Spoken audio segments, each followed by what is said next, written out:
सिखों के 10वें गुरु श्री गुरु गोविंद सिंह जी न केवल एक सर्वश्रेष्ठ गुरु बल्कि बहुत अच्छे कवि और योद्धा भी थे।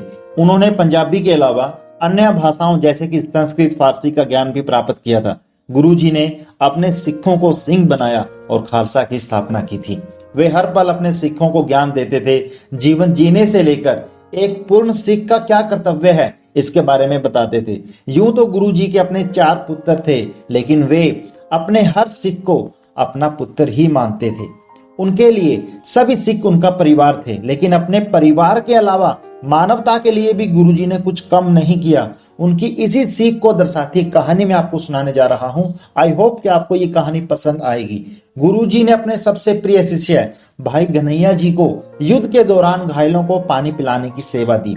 उन्होंने कहा कि जब आपको युद्ध में घायल एवं प्यासा सैनिक दिखे तो उसे आप पानी पिलाइए, उसकी सहायता अवश्य करें। लेकिन भाई घनैया जी ने जो किया वह वाकई हैरान करने वाला था। एक दिन गुरुजी के पास कोई शिकायत लेकर आया।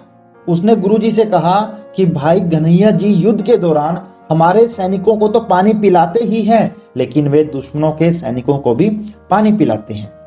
यह बात जान गुरुजी वाकई हैरान हुए। उन्होंने भाई घनैया जी को बुलाया और पूछा कि क्या आप सच में ऐसा करते हैं? तो भाई घनैया जी ने बेहद निम्रता से जवाब दिया, गुरुजी, युद्ध के मैदान में चाहे अपना सैनिक हो या फिर दुश्मनों का, सैनिक तो सैनिक होता है। वह अपनी जान की बाजी लगाकर युद्ध कर रहा है, और तो ऐसे में उसकी मदद क्यों ना की जाए।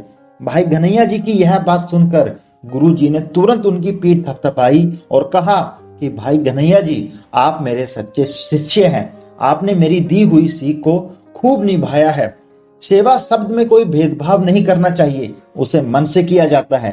सेवा करते समय किसी की जाति, संबंध या नियत नहीं देखी जाती।